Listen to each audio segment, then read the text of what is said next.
Hello and welcome to 3DLiftPlan.com. In this video series we're going to cover our basic training class. We'll go through and set up preferences for our account, use the Quick Lift Setup feature to set up a simple basic lift plan, use the crane search to find the right crane for our job site, add some dimensions to our job site, and print out our lift plan. So let's go ahead and get started.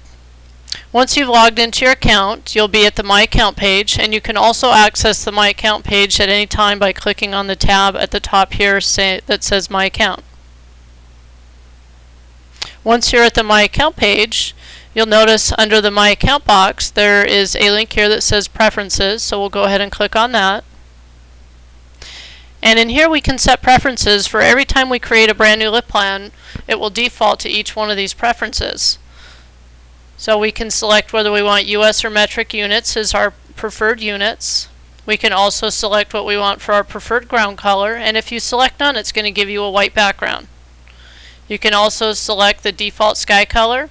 Again, none is white. Morning, the sunshine is bright in the sky, so it's going to light up your lift plan nicely. Sunset will have the sun setting lower in the skyline, so you'll have a much darker lift plan with some shadows. You can also select the default view that you want to use. You could select the ISO 1 view, which is going to give you an image of the job site looking down from the right rear of the job site. Or you could select right view, and every time your lift plan comes up it will default to the right side view, or any of the other viewpoints that you see here. You can also turn on whether you want to texture the backgrounds or not. And when you texture backgrounds, you're going to see clouds in the sky, or if you have sand, you'll see little pebbles of sand on the ground, or blades of grass if you have grass selected. The Show XYZ axis is a little marker that has 3 arrows, and each arrow points in the direction of each axis. So the X-axis points one direction, the Z the other, and the Y-axis, you'll have an arrow going straight up in the air to show you which way the Y is. You could also turn on the grid. This is our graph paper that is on the ground, and it's in a 10 foot by 10 foot grid. If you have it in US units, metric units is a 5 meter by 5 meter grid. You can also turn on the grid labels that are around the outside of your job site. This will tell you where X is equal to a minus 1020 or a positive 1020, or where Z is equal to a minus 10 or 20 or a positive 10 or 20. So it's essentially giving you your coordinate points when you look at a particular point on that grid. You can also turn on a marker to show you where the job site origin is. The job site origin is not necessarily going to be where the center pin of your crane is. Sometimes it will be where the center pin of your crane is, and sometimes it's going to be centered at the job site. But it's always going to be where X, Y, and Z all three equal 0. You can also select the default browser that you want to use for the 3D image to appear in. Flux Player is the easiest one to use, so I usually recommend when you start using 3D Lift Plan that you just let it default to the Flux Player. We also offer BS Contact, which has got some more advanced features in it, and once you're more comfortable with 3D Lift Plan, you can go ahead and switch out to BS Contact if you want to try that and see what some of those more advanced features are. The graphic size is going to let you change the size of the window that the Flux Player appears in. So you can make this any size that you want by selecting Custom, or if you select Large, it will change the size, both the width and the height of the window. I use a 22-inch monitor, and the large size works very well for me. When I'm using my laptop, I have a much smaller monitor, so usually I'll move it down to default or small, or sometimes I'll go in and do a custom size.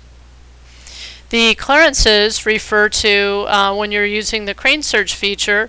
We're not only running through and looking at the charts to see if your crane can lift at the height, radius, and load weight that you've specified, but we're also going to check the clearance of the crane to make sure that your crane is going to fit on the job site without interfering with any of the objects that you put on the job site. So if you have your carrier clearance set to 5 feet, it's going to make sure where it sets your crane up that it is at least 5 feet away from any object that you put on the job site. So it'll be outside of your outriggers, the front of your crane, the rear of your crane, the counterweight, or the outside of your crawlers.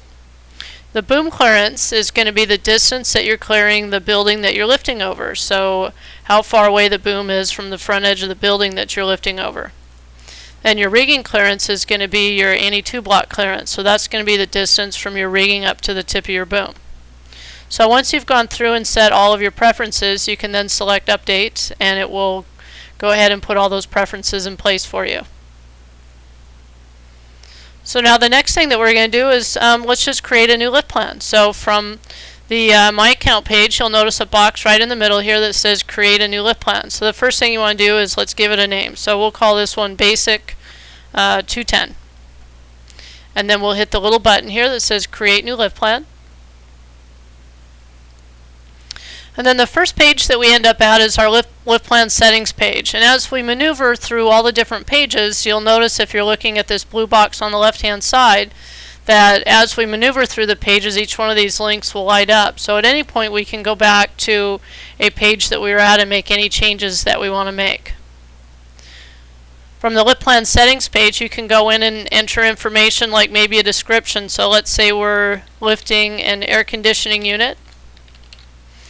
And we can put a customer name in here. We could say we're doing it for ABC Company. Now a lot of those things that I just talked about in preferences, you'll notice that they're also on this screen. So we could make changes to this individual lift plan and say maybe we want this particular lift plan to be on dirt. So now when we render the job site, or the job site appears, will be on dirt for this particular lift plan. Or we could select sunset as our sky color if we want. You'll notice that we have 3 different buttons here. The first one is Advanced Lift Setup, and we'll cover that in a later video series. The next button is Quick Lift Setup, and then the last button is Choose Crane. If you select the Choose Crane button, what that's going to do is let you go through and pick the exact crane that you want to use, and let you configure it with the boom length, the counterweight, and any other things that you want to specify on it, and then it will put it on the job site for you. Then you could go back and use any of the links on the side here to go and put your load information in, rigging information, and build a job site. But today we're going to cover the Quick Lift Setup. So I'm going to go ahead and click on the Quick Lift Setup. And what this is a little wizard that's going to ask you a series of questions. So the first question is, how much weight are you lifting? So let's say we're lifting 5,000 pounds. And then the next question is, how high are you lifting? So let's say we're going to lift 50 feet in the air. And it's an air conditioning unit, so I'm going to leave it as a box. And let's say we put in some dimensions for our air conditioning unit. So let's say our air conditioning unit is 10 feet by 15 feet in width by maybe 8 feet in height. And then we'll go ahead and select Next, and this will advance us to the next page of the wizard. So the first question is asking on this page, are you lifting above an obstruction? So what this means is, do you want to put a building in front of you that you're going to be lifting this air conditioning unit on? And if you weren't lifting it onto a building, you could simply answer no.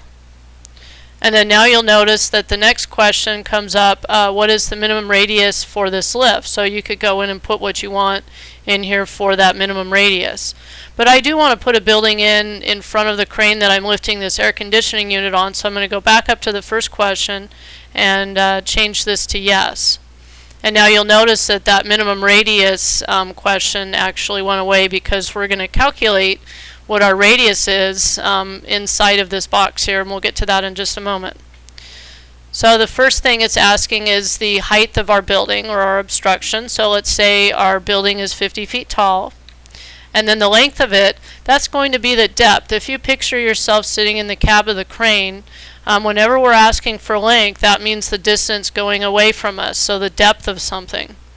And whenever we ask for the width, that is going to be the distance from right to left as we're sitting in the cab of the crane looking at the object or the load hanging from the hook. So our let's make our length, so the depth of our building, we'll make that 50 feet. And then our width, let's make that 100 feet. Now the next question is our load distance. That's going to be the distance from the front edge of the building in how far you want to lift. So let's say we want to put this load almost at the back of the building. Let's say we want to put it 40 feet back on the building. And then the next question is what our minimum setup distance is. That's going to be from the center pin of your crane to the front edge of the building. So let's say we want to make sure we set up our crane at least 20 feet away from the building. So if we add this minimum setup distance and our load distance, that's going to give us an overall radius of 60 feet. Now the next question is going to ask, are you lifting above multiple obstructions? So do you want to put multiple steps to that front building that you're lifting on? You could go in and put in different heights for each different step of the building that you want, and length. And again, the length is going to be the depth, the distance going away from you when you're sitting in the cab of the crane. I'm going to go ahead and leave this as no right now. And then the next question is there an obstruction behind the crane? So do you want to put a building or something in behind the crane? So let's go ahead and answer yes. And it's going to ask the distance to the rear obstruction. So how much room or distance do we have between the two buildings? So let's say in this instance we have 70 feet between both of our front and rear buildings. And then again, it's going to ask for the dimensions of this building. So let's say it's 50 feet tall, 50 feet in length or depth, distance going away from us, and 100 feet in width. Now we've also got the ability to put a building in to the left of the crane or to the right of the crane. You'd simply just answer yes and calculate the distance that you want to start this building to the left at. So let's say we want it to be 60 feet over. So we would put 60 feet in here, and then this building will start 60 feet over to the left. And then we could also put in some dimensions for it. We could say it's 50 feet by 50 by 50 feet. We could do the same thing with the right hand side. I'm just going to leave that at no, and we'll go ahead and advance on to the next screen. So from this page, you'll notice now that we have our flux player, and this is what allows us to see our job site. If you don't see this flux player here, you don't see your 3D job site, that means you probably have not installed the flux player correctly. So there's two different things that you can do. First off, look right up above the logo here that says 3D Lit Plan for a little sentence that's going to drop down and say something like, this website wants to run the following add-on or wants to run an ActiveX control. So you would simply just left click on it and go ahead and run it. And if you needed to install it from that point, please go ahead and install the flux player. You can also look down at the bottom of the page, and you'll notice right here where it says, if you don't see a 3D image, click here to install the flux player. So you'll simply click on that and follow the instructions to install the flux player. And when you return to this page, if you still don't see this image here after installing the flux player correctly, again refer to just above this 3D Lit Plan logo for that little sentence that drops down. And make sure that you go ahead and select that you want to run the ActiveX control on this page. And then it will go ahead and you'll see the flux player. You'll also notice down here that it's listing what our minimum radius is. Remember in the previous screen I told you that when we put in that 20 feet for our minimum setup distance that we wanted the crane to be, and the 40 feet in for our load distance, that our lift radius was going to be 60 feet. So you'll notice from here that it is 60 feet. So we've got that in here. You'll notice that we have three different boxes up at the top here. We've got a box for our crane location, so we can move our crane around on the job site if we wanted to. We've got a box here for our load location. We can move the load around on the job site. And then the clearances, which we covered when I talked about preferences. So for this individual lift plan, we could go in and set whatever we want as our clearances. So let's start with the crane location box. In the Quick Lift Setup Wizard, we said that we wanted our minimum setup distance to be 20 feet. 3D Lit Plan will just set your maximum setup distance to 500 feet, but we could go ahead and make this a shorter distance. Let's say that we want our setup distance to be somewhere between 20 and 30 feet back from the front edge of this building. So we'll go ahead and put 30 feet in there, and I can hit my enter key, and I'm going to go ahead and move through some of these flux player controls. I'll go through these once we get the crane on the job site. But you'll notice that we've got a solid white line here, and it starts at 20 feet back from the front edge of the building and ends at 30 feet back. So that is our crane location, our minimum and maximum setup distance. Now if we wanted to, we could go ahead and we could move the crane over to the right hand side of the building and set it up over there if we wanted to. What you'll do is you'll follow the little grid line all the way out, and you'll notice that our building is setting the edge of it right along the line where z is equal to 50. So if I go up here to the z and I put 50 in here, when I hit update or I hit the enter key, this little white line is going to shift over here. So now it's going to want to place the center pin of our crane over on the right hand side of the building. So I'm going to hit enter. And now you'll notice that we have the white line over here on the right hand side of the building. Now you'll also notice that that changed our minimum lift radius to 78.1 from 60, because now we've shifted the crane over to the right hand side, so our radius is going to be a little bit longer. We can do the same thing under the load location. We can move that load around on the job site. When we were in the quick lift setup, we said we wanted it to be, our load distance to be 40 feet. So it is 40 feet going in this direction, the X direction, from the front edge of the building. We also said that we wanted to put it 50 feet up in the air. What we didn't specify was the Z location. So if we wanted to move the load over to the left-hand side of the building, we could. Let's say we want to offset it 20 feet from the center of the building. So the center of our building is going to be right along the line where Z is equal to 0. And so 20 feet over would be where Z is equal to a minus 20. So if I go up here for Z and put a minus 20 in here, it's going to shift our load 20 feet over in this direction. So now you'll notice that our load is shifted over to the left-hand side, and we now have a minimum lift radius of 92.2 feet. We've already got our clearances specified, what we want for our clearances. We could change them here if we wanted to, but I'm going to go ahead and just leave those clearances the way they are. And we'll go ahead and select next. Now from here we could go through and select each individual crane that we want to run crane selection on.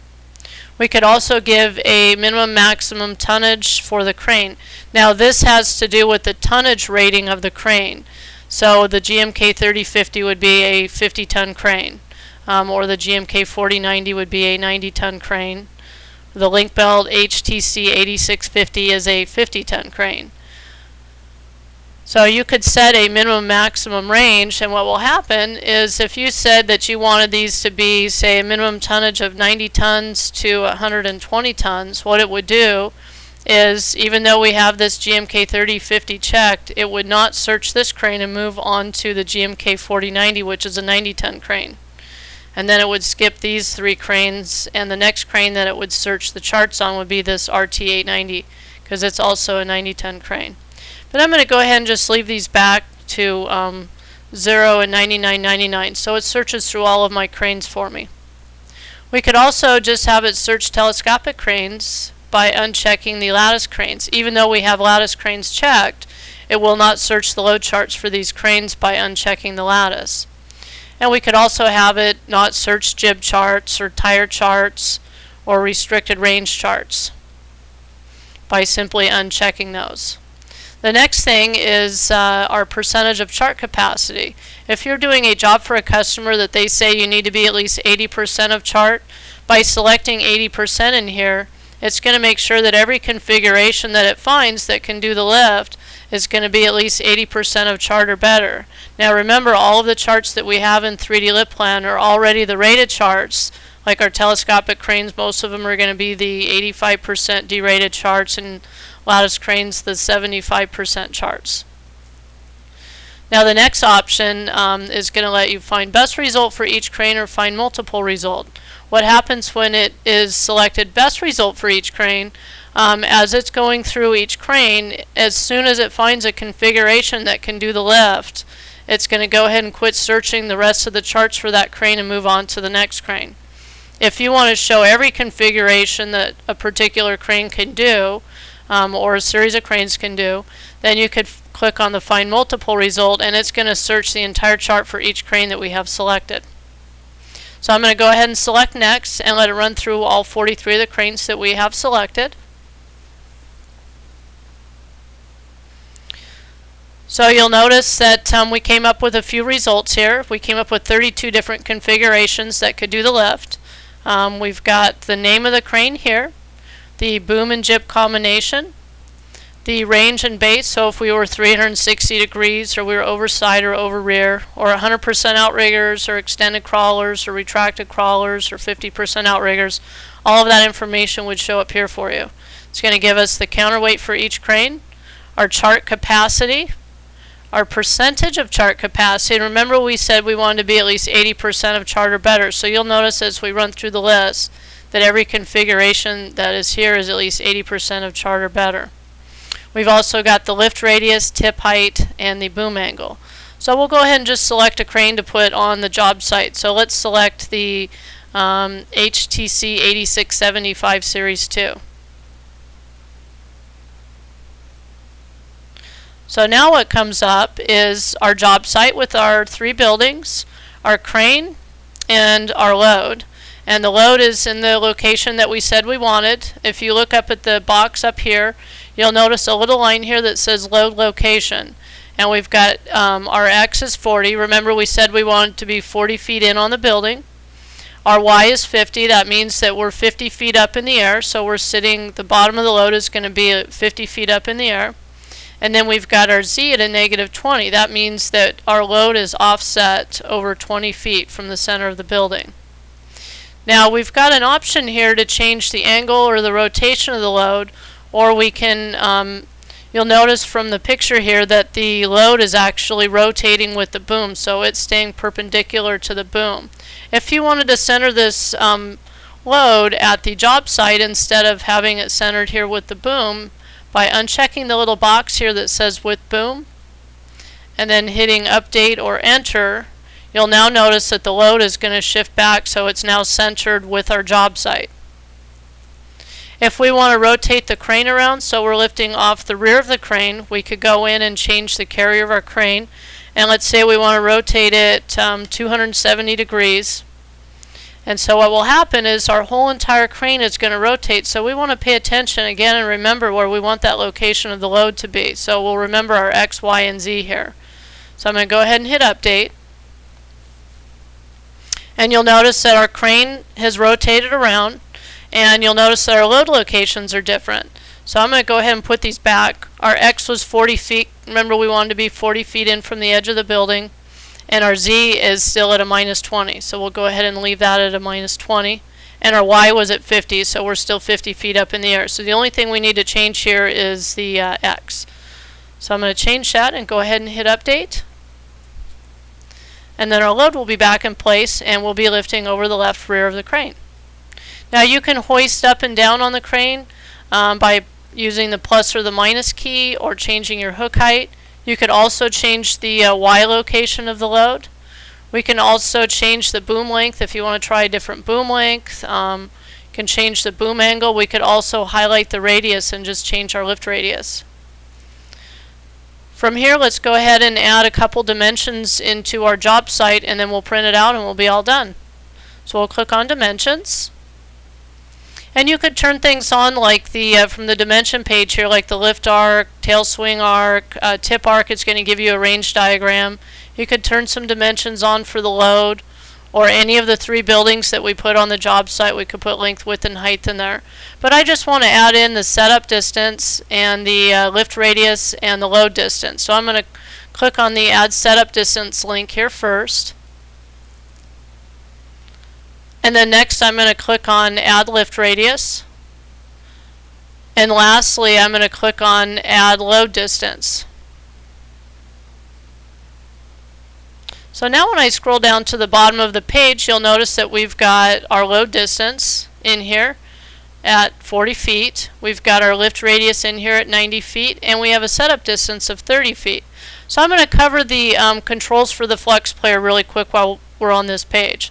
So when it's on Explore mode, if you come up into the window here and hold your left mouse key down and you move your mouse straight up, you'll notice that you're zooming in a little or zooming out. We can also move to the right, or we can move to the left. If I change it and put it into examine mode, and I come up here and I hold my left mouse key down and move my mouse up, we're actually changing the angle at which the job site is at. We can also level this out, so our job site's a little crooked right now and we want to go ahead and straighten it out. So I'm going to left click the little button here that says level. And part of our job site has disappeared. And in some instances when you hit level, your job site might disappear entirely. When this happens, when you're in examine mode, hold your right mouse key down and move your mouse straight up. And then your lit plan will come right back up into the window for you.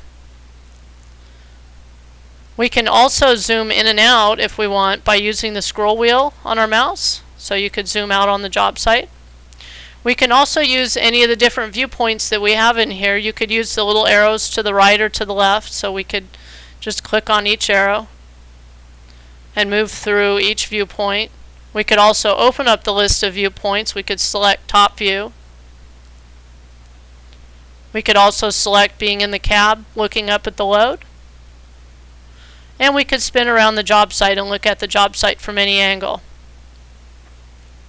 Now we still have it in examine mode, so while it's in examine mode, we can come up here while it's spinning, hold our left mouse key down, and just move our mouse a little bit, and that's going to change the angle in which it's spinning at. Okay, so let's go ahead and we'll just put it back here to ISO 1 view. And let's go ahead and print our job site out. So we're going to come over to this blue box on the left hand side and we're going to click on the print link. And from this page you'll see a couple links here, one for the critical lift worksheet, which we'll cover in a different video series, and then we also have the Launch 3D Lit Plan Publisher.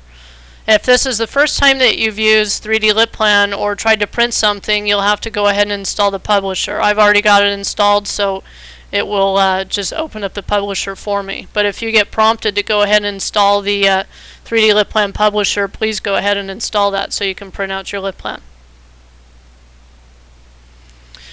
Okay, so from here we can select how many images that we want on our job site. If we want to put, or on our lit plan, if we want to put 3 images on here, we could select 3 images, and then when we print our lit plan out, it will have 3 different images on it. So you could have 3 different angles of the job site. I'm going to go ahead and just switch it back to 1 image. You could also select whether you want this to be in portrait or landscape mode. When you have it in portrait mode, most computers are going to be able to handle low or medium resolution. I would recommend trying the medium resolution first to see if it will go ahead and handle that. That's going to give you a much sharper, cleaner lit plan. The picture is going to be a little more sharp. If you select the low resolution, your lit plan might be a little bit hazy. When you have it in landscape mode, it's going to print it out in landscape format. Most computers can handle the low resolution when you're in landscape mode. Some will be able to do medium and some high. It depends on the amount of memory that you have on your computer, because what happens when you have it in the medium or high resolution, it's taking a series of snapshots and it needs to hold those in your temporary memory. And if you don't have enough memory to hold those, then it won't save them for you and you'll get a series of error messages. If that happens, just close out of all the error messages, come back here and try a lower resolution. So I'm going to go ahead and put this back in portrait mode. And you'll notice all the information for our crane is already filled out. We don't have any rigging weights in here, and I didn't cover the rigging weights, and we'll cover that in a different video series. But it has our load weight in here and our total load weight. If we had put rigging weights in, then all of our rigging weights would be listed. It would add it to our load weight to give us a total load weight including those rigging weights. And since I didn't go through and put rigging in, I'm going to turn off the show detailed rigging and show sling tension, since we don't have slings or detailed rigging in there yet. All of the description for your lit plan is going to be here. We can go in and type out any general notes here that we want, so you can come in and type any notes here that you want to read. And then to pick the image that you want to put on your lit plan, just come down here and click on Select 3D Position. And it's going to default to our ISO 1 position. So from here we could select a different one. So let's say maybe we want to select right view. But when we have it in right view, we don't really see our dimensions very well. So I'm going to switch it to examine mode down here, and I'm going to move my mouse down just a little bit. And then I'm also going to zoom out a little tiny bit. Move my mouse down again. I've got my right mouse key pressed so I can kind of get it up into the window. And so now that I've got it positioned where I can see all three of my dimensions in the job site pretty well, I'm going to go ahead and just select Done. And then it's going to go through and print out our lift plan for us. So we could then at this point select Print, or I'm going to go ahead and select Preview to show you what the lift plan will actually look like. So you'll notice that all the information for the crane is here, our load is here, and if we had had the detailed rigging on and the sling tensions on, all of that information would be listed right here for us. We've got the image of our lift plan with all of our dimensions and everything. And then we have our notes that we wanted to put in there for the customer or crane operator read, our logo, and then all of the basic information for our lift plan here. So that's all there is to it for creating a basic, simple lift plan and 3D lift plan. We'll be putting some more video series together, so please look back at the support page or our video page off the a1asoftware.net website to see new videos as we post them. Thank you so very much and have a wonderful day. And if you have any questions, please do not hesitate to contact us.